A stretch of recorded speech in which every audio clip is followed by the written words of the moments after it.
छोड़ कबीर साहिब की, परम पिता परमात्मा की, सदगुरु वैराग साहिब की, सभी संतों की, सकल हंस को बंदगी साहिब।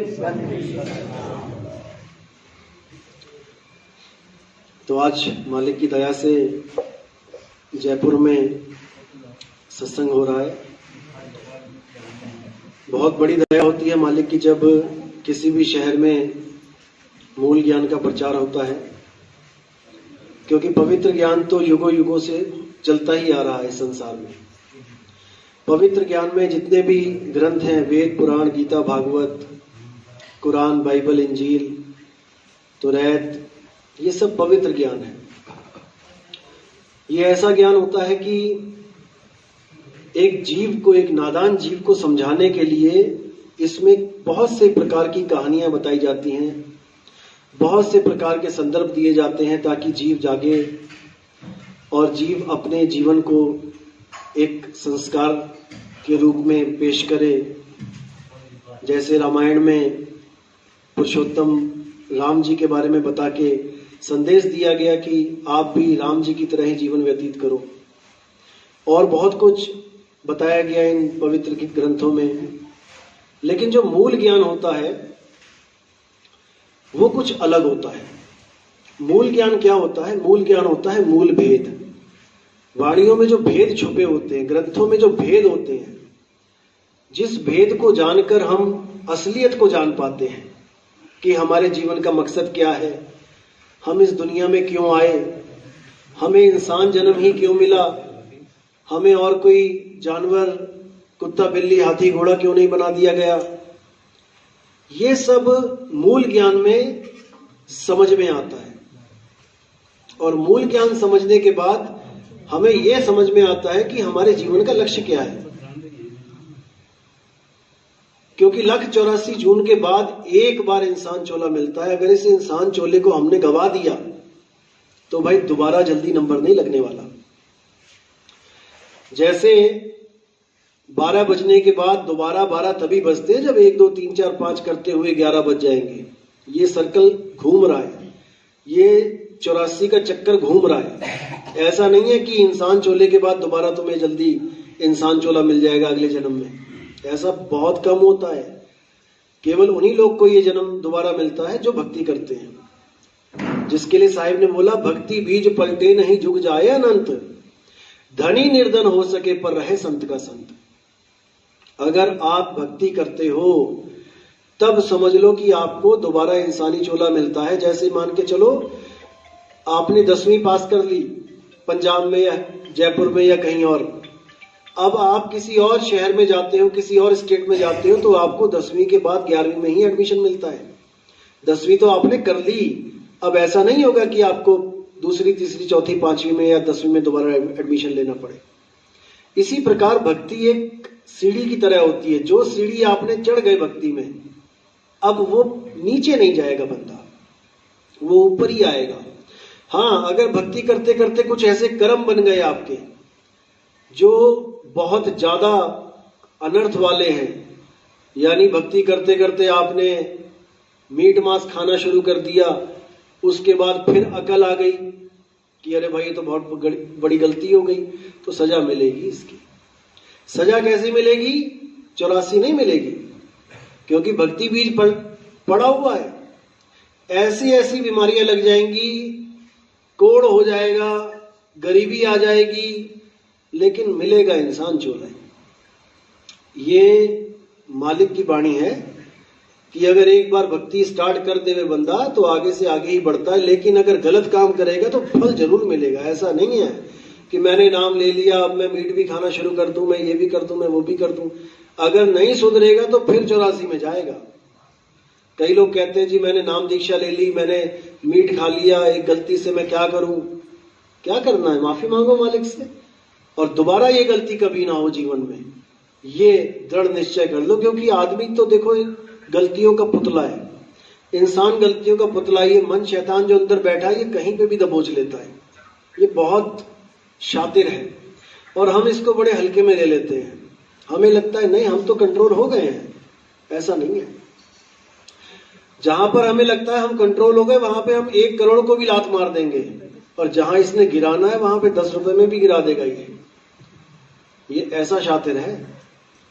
तो इसी को बोला है कि मन के हारे हार है, मन के जीते जीत।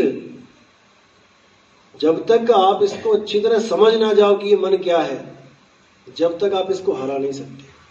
दुश्मन को हराने से पहले उसकी स्ट्रेटजी देखनी पड़ती है। सामने जब युद्ध होता है तो गुप्तचर भेजे जाते हैं, देखो जरा कितने आदमी हैं, देखो जरा कितने असले हैं उनके पास, देखो जरा कौन कौन सी मशीन गन है, क्या है।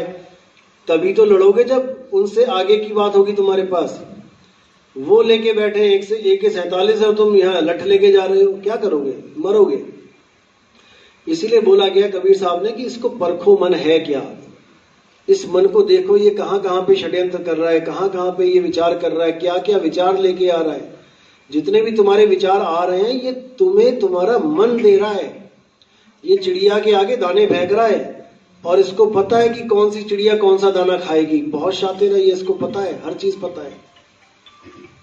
अब तुमने करना क्या है, तुमने गुरु के सत्संग से जुड़ना है। केवल सत्संग रूपी बाढ़ लगानी है।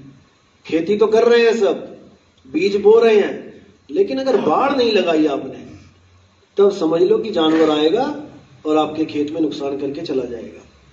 तो बाढ़ क्या है? सत्संग रूपी बाढ़ है। सत्संग सुनो, विचार करो, विवेक लगाओ, बार बार सुनो, लगातार सुनो। इससे क्या होता है, इससे आपको एक दिशा मिलती रहती है कि भाई जो मैं गलत काम कर रहा हूं वो मैंने नहीं करने हैं। क्योंकि याद रखना, ये जितने भी गलत काम होते हैं ये इसलिए होते हैं क्योंकि हमें उसकी सजा नहीं पता होती है कि इस काम करने के बाद हमें सजा क्या मिलेगी, इसलिए ऐसा होता है। जैसे अगर संविधान, जैसे हम किताबों में पढ़ते हैं, इतिहास पढ़ते हैं राजाओं महाराजाओं का, बाबर तब आया था, मुगल तब आए थे, इसको पढ़ने से क्या मिला? कुछ नहीं मिला। आए थे, लूट के चले गए, उससे क्या मिला? अगर संविधान पढ़ाने लग जाए हमारे देश में थोड़ा थोड़ा करके, पहली क्लास में थोड़ा सा बता दिया, दूसरी क्लास में थोड़ा सा बता दिया, करते करते 10वीं तक काफी कुछ हमें समझ में आ जाएगा कि करने का फल क्या होता है, क्या है हमारे देश का कानून। और जब हम गलत काम के सजा के बारे में जान लेंगे कि ये काम करेंगे तो ये सजा मिलेगी, ये काम करेंगे तो ये सजा मिलेगी, तो कौन करेगा वो गलत काम? कोई नहीं करेगा। इसीलिए कई ग्रंथों का भी निर्माण किया गया, जैसे गरुड़ पुराण। गरुड़ पुराण क्या है?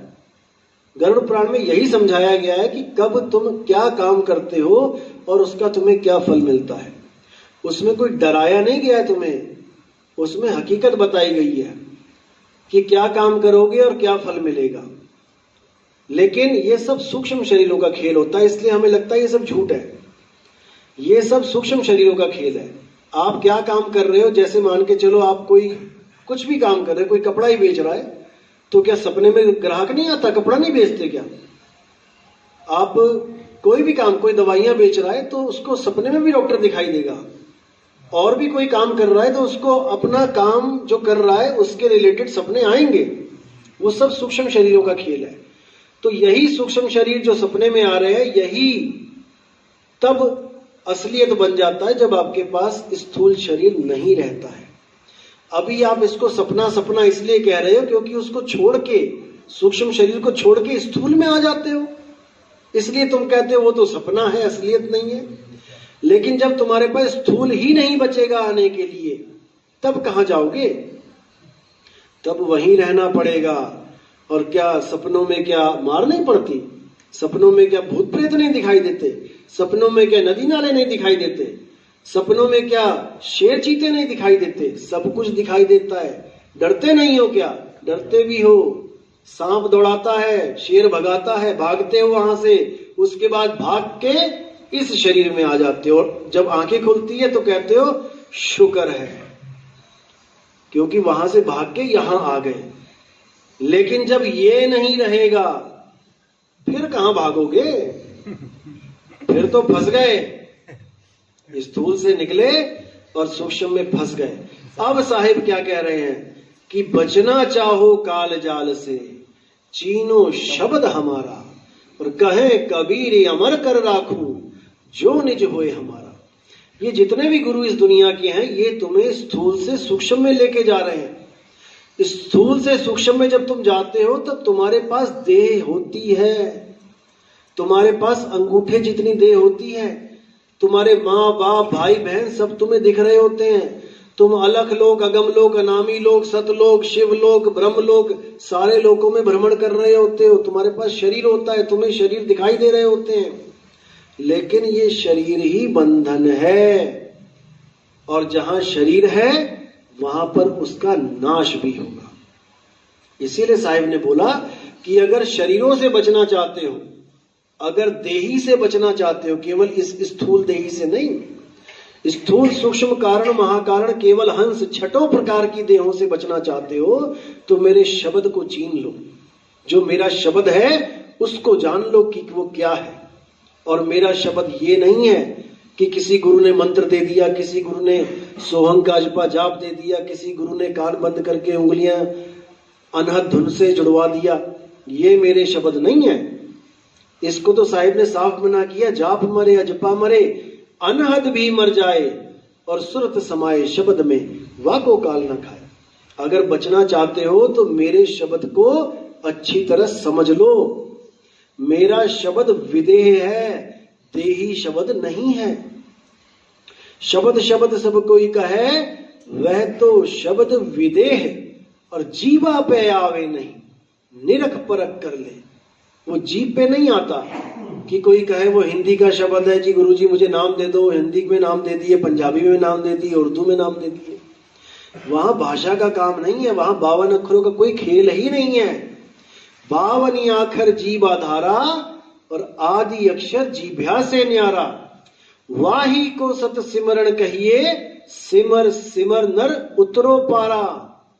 वही सत सिमरण है जो 52 से परे है, उसी को सार शब्द कहा गया है। सार शब्द कही बांची हो, मानो एतबारा। अक्षर पुरुष एक पेड़ है, निरंजन वाकी डारा। अक्षर पुरुष क्या है? कहानी में आया है कि अक्षर पुरुष को नींद आ गई तो काल पैदा हो गया। अब अक्षर पुरुष को नींद कैसे आ गई? जब वो सतलोक है, और नींद जो है वो तो त्रिगुण में आता है, त्रिगुणी है। काम क्रोध लोभ मोह आलस, ये सब 3 गुणों में आता है। तो 3 गुण तो सतलोक में पैदा भी नहीं हुए, तो ये आलस कहां से आ गया, नींद कहां से आ गई? उसके बाद क्रोध भी आ गया। अक्षर पुरुष को क्रोध आ गया, अंडा फूट गया, क्रोध कहां से आ गया? क्रोध तो तमोगुण है, अभी तो 3 गुण पैदा भी नहीं हुए भाई।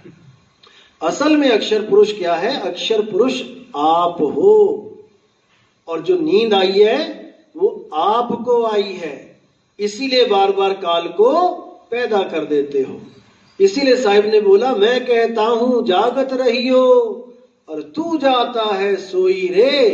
तेरा मेरा मनवा कैसे एक होई रे। तुझे बार बार नींद आ जाती है और तू बार बार काल को पैदा कर देता है। इस बार मत सो जाना, अब जागत रहना, जागते रहना। कैसे जागते रहना? लो, आपको लगेगा मैं तो जाग ही रहा हूं, और कितना जागूं? ये आपको लग रहा है कि मैं जाग रहा हूं। जैसे सपने में शेर भागा पीछे, तो आपको वहां पे लग रहा है कि हाँ मैं जाग रहा हूं और शेर भाग रहा है, लेकिन आप सो रहे हो। वहां पे आपका शरीर बिस्तर पे पड़ा है और आप जागते हुए भी सो रहे हो। और जब वहां से छोड़ के इधर आते हो तब कहते हो कि मैं जाग गया, लेकिन अभी भी नहीं जागे, अभी भी नहीं जागे, अभी भी सो रहे हो। ये सारा सत्संग सपने में चल रहा है, ये सारी कहानी, ये सारी दुनियादारी सपने में चल रही है।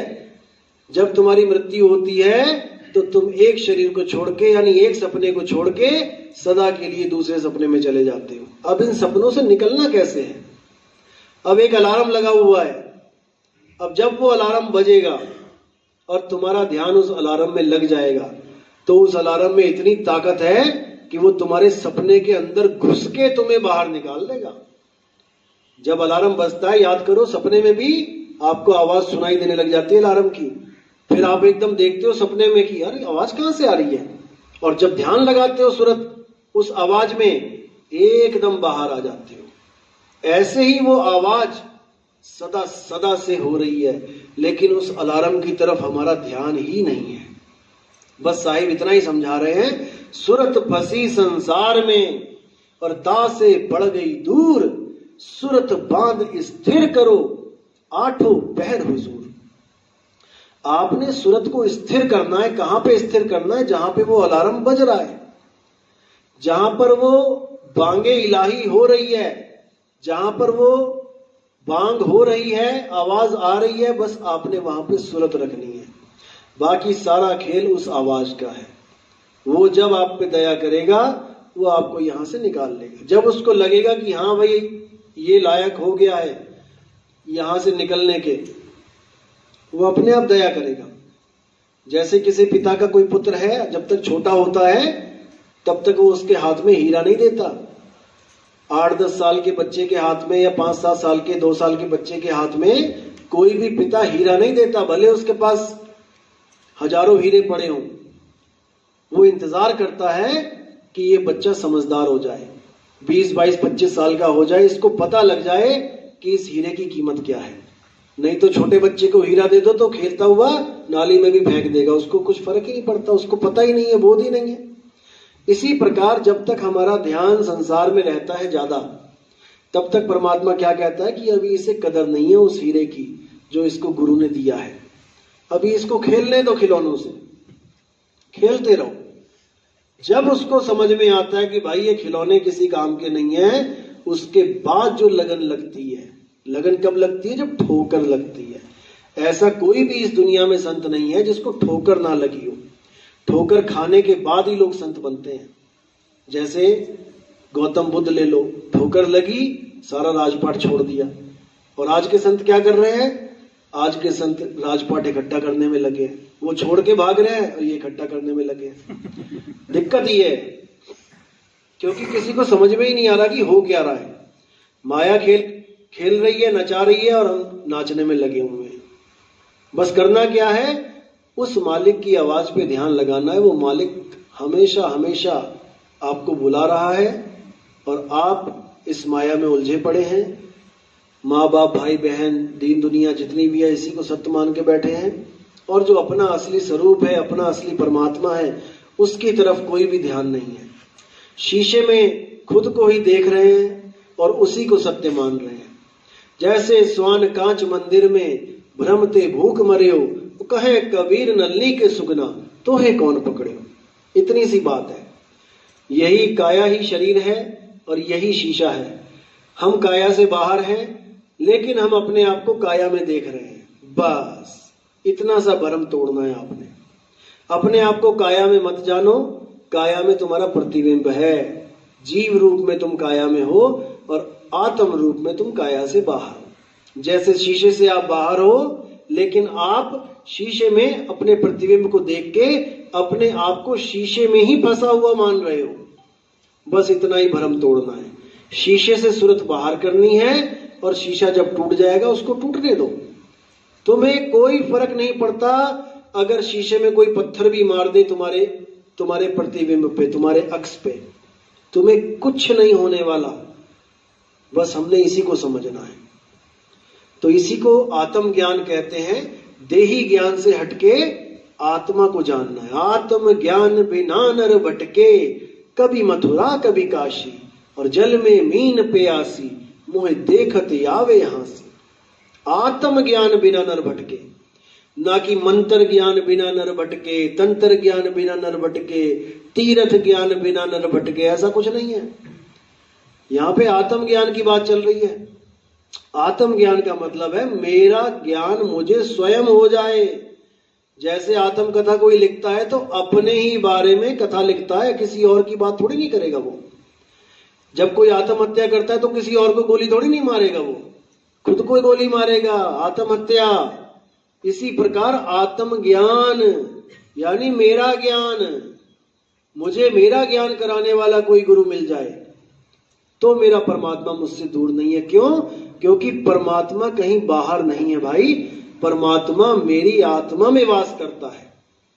इसी को बोला आत्म में राम, राम में आत्म, चीनस गुरुमुख विचारे। जैसे दूध में घी है और घी को जब आप देखोगे तो घी में ही दूध भी है, दूध के कणों से तो घी बना है। तो दूध में घी है और घी में ही दूध है, लेकिन जिसको नहीं आता दूध में से घी निकालना, वो बेचारा सब कुछ पास होते हुए भी उस मालिक से बहुत दूर है। साहिब का घर दूर है जैसे पेड़ खजूर, और ज्ञानी जन के पास में अज्ञानी से दूर। जो खजूर का पेड़ होता है, लोग देखते ही डर जाते हैं, अरे भाई इसके ऊपर कौन चढ़ेगा, कहीं गिर गए तो मरमरा जाएंगे। लेकिन जो चढ़ना जानता है वो 2 मिनट लगाता है खजूर पे चढ़ के, और सारी खजूर इकट्ठी करके ले आता है, क्योंकि उसको विधि पता लग गई है, उसके गुरु ने उसे विधि बता दी है।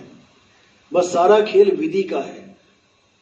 तो कह रहे हैं गुरु गुरु में भेद है और गुरु गुरु में भाव, सोई गुरु नित बंदिए, जो शब्द बतावे दाव, जो शब्द का दाव बता दे आपको। क्योंकि लास्ट में कुश्ती होगी काल भगवान के साथ, याद रखना, सबकी कुश्ती होगी, आप सब पहलवान हो, और यहां पर केवल दाव नहीं आ रहा है इसलिए हार रहे हो। हर बंदे की जंग होगी काल भगवान से। अब जो दाव सीख लेगा वो तो दे देगा पटकी, और जो दाव नहीं सीख पाएगा वो बेचारा जपता रह जाएगा मंत्र। यानी एक मंत्र एक कुत्ते को भी नहीं भगा सकता। कोई कुत्ता अगर आ जाए आपके सामने, जो मर्जी मंत्र बोल लेना, बड़े से बड़े भगवान का नाम ले लेना, वो दांत लगा के मानेगा। और जो दाव है वो क्या है, वो है डंडा। जब हाथ में डंडा आ गया, अब वो पीछे पीछे भागेगा तुम्हारे, तुमसे डर के। तो कहने का मतलब है कि दाव का खेल है सारा। यहाँ पे हमने दाव सीखना है कि जब काल भगवान आएगा और हमें खींचेगा, यमदूत आएंगे हमें निकालेंगे इस बॉडी में से, तो वो कहां से निकालेंगे और हमने दाव कहां लगाना है। ये 9 दरवाजे हैं, यहां से खींचता है वो। लेकिन जो परमात्मा होता है वो असली दरवाजे में से खींच के अपने अंदर समा लेता है। इसी को बोला मेरे सतगुरु पकड़ी बाह, नहीं तो मैं बह जाता। कहां से बह जाता, कोई नदी नाला थोड़ी नहीं, वहां पे बाढ़ आ गई बह जाता। ये है वो बहने के स्थान, इसी में से मैं बह जाता। लेकिन मेरे गुरु ने ऐसी दया करी, अब मैं नहीं बहूंगा। अब मेरा गुरु चुंबक की तरह मुझे खींच लेगा, और जब वो खींचेगा तब पूरी गारंटी है कि अब मैं बचूंगा। अगर मैं पकड़ने की कोशिश करूंगा तो हाथ छूट सकता है, लेकिन जब वो खींचेगा तो नहीं छूटेगा। इसीलिए साहिब ने बोला, लोह चुंबक की प्रीत ज्यों लोह को लेती उठाए, और ऐसा शब्द कबीर का काल से लेती छुड़ाए। काल भगवान से बचना है तो ऐसा शब्द कबीर का, कबीर साहब के लड़ नहीं लगना है, कबीर साहब के शब्द के लड़ लगना है। लोग कबीर साहब की फोटो की पूजा करने लग जाते हैं, कबीर साहब की मूर्तियों की पूजा करने लग जाते हैं कि हमें कबीर साहब बचा लेंगे मूर्ति पूजा करने के बाद। अगर मूर्ति पूजा करने से हम बच गए होते तो कबीर साहब घर घर में मूर्तियां रखवा देते अपनी। लेकिन उन्होंने मूर्ति का खंडन किया है। पाथर पूजे हरि मिले तो मैं पूजूं पहाड़, और बातें ये चाकी भली जो पीस खाए संसार। वो कह रहे हैं कि पत्थर पूजने से कुछ नहीं मिलने वाला। लोगों ने इस दोहे को पढ़ के भगवानों की, देवताओं के पत्थर हटा दिए और कबीर साहब का पत्थर लगा के बैठ गए। एक ही बात है, पत्थर पत्थर है। कबीर साहब ने कभी नहीं बोला कि मेरी मूर्ति लगाओ। वो तो कहते हैं मुख से कहे कबीर कबीर तो ना कटे काल की पीर। अब तुम्हें बुखार हो गया, पैरासीटामोल तुमने खाई नहीं और मुंह से जप रहे हो पैरासीटामोल पैरासीटामोल पैरासीटामोल, तो बुखार उतर जाएगा क्या? मुख से कहे कबीर कबीर और तो ना कटे काल की पीर। नाम हमारा सब जग लेता, भेद हमारा कोई न कहता। मेरा भेद पावेगा सोई और जिसका सतगुरु पूरा हो। मेरा भेद मिलना चाहिए कि मैं हूं क्या, कबीर है क्या।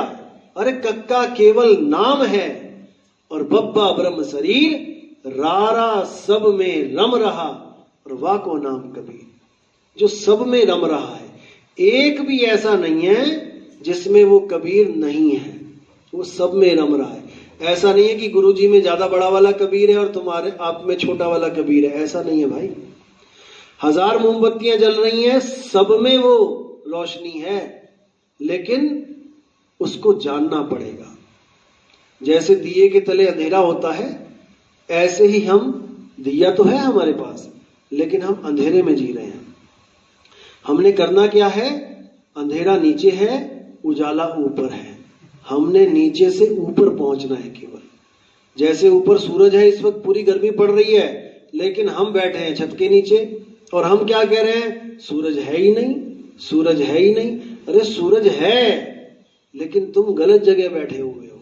ये पौड़ियां चढ़ो, सीढ़ियां चढ़ो और छत पे जाओ और तुम वहां पे देखो, दीदार करो उसके।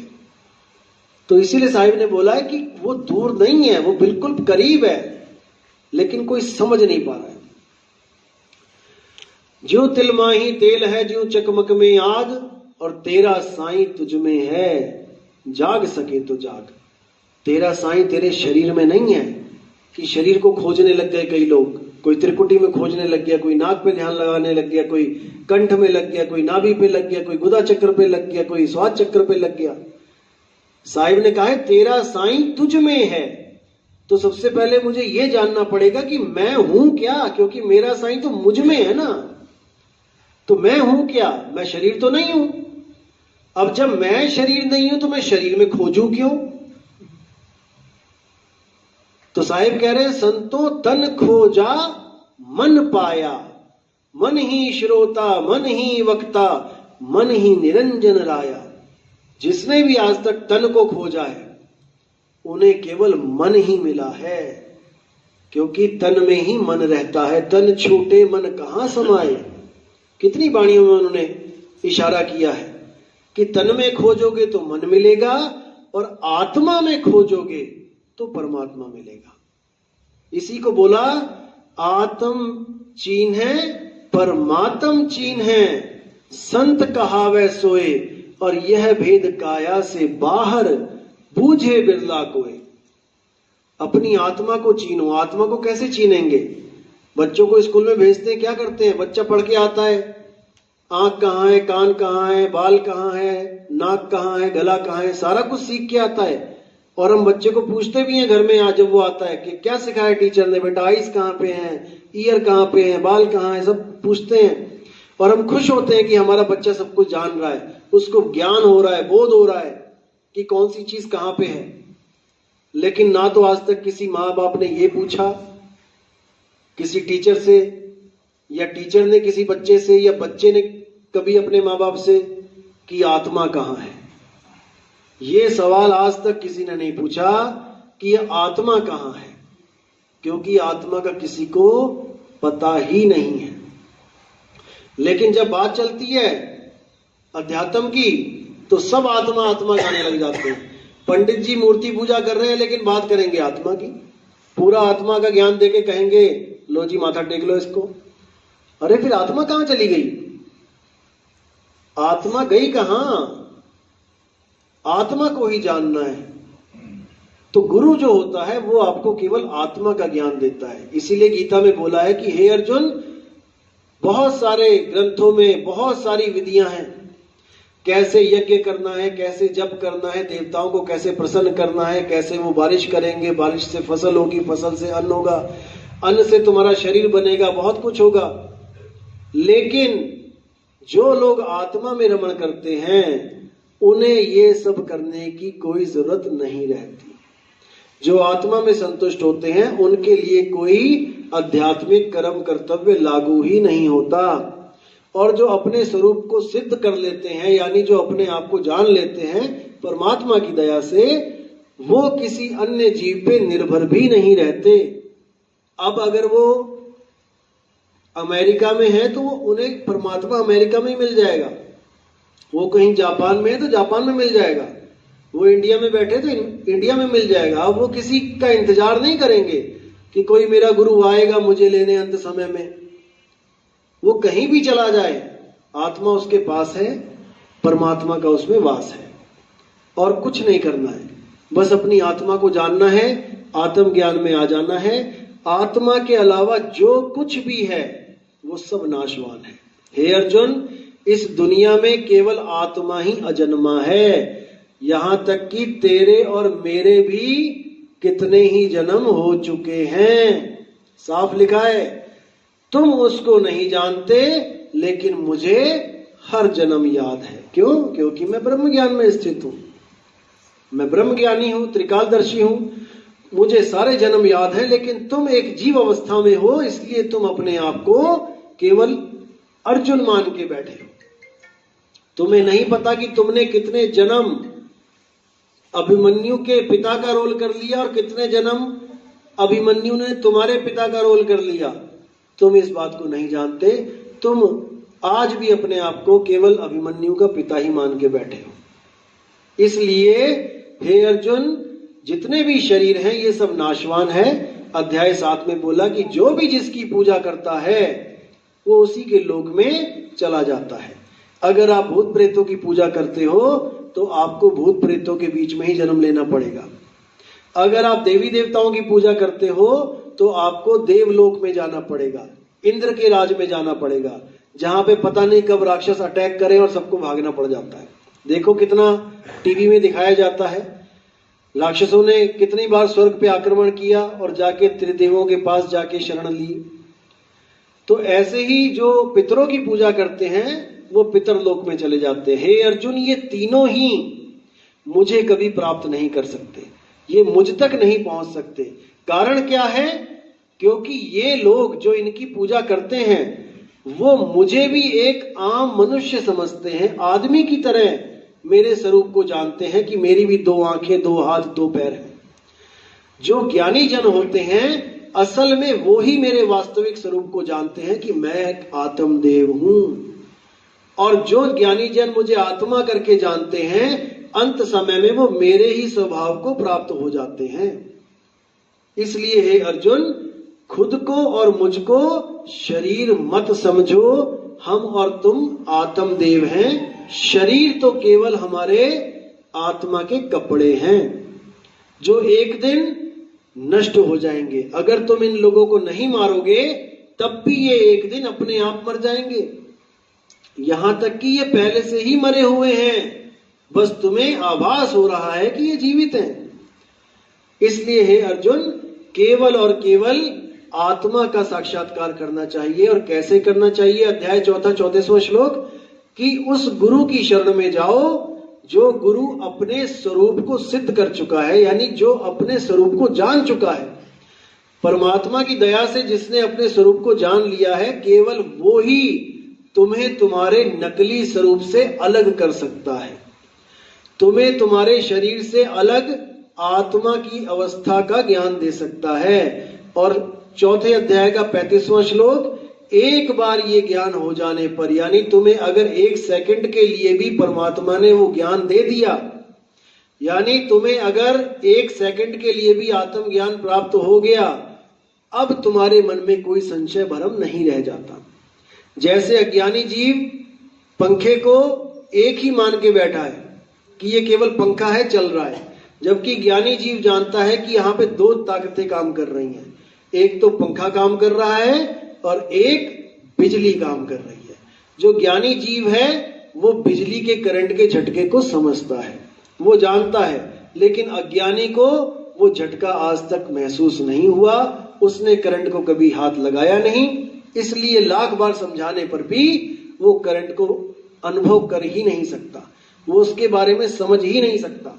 इसीलिए गीता में यह भी बोला गया कि बहुत से लोग आत्मा के ज्ञान को सुनते हैं, आत्मा के ज्ञान को कहते हैं, लेकिन आत्मा के ज्ञान को समझ नहीं पाते, सुनने के बाद भी नहीं समझ पाते, क्योंकि उनको अनुभव ज्ञान की कमी रह जाती है। और अनुभव ज्ञान कब होता है? जब गुरु की शरण में जाके आप सही विधि से, सही तरीके से भक्ति करना स्टार्ट करते हो, तभी आपको आत्मज्ञान हो सकता है।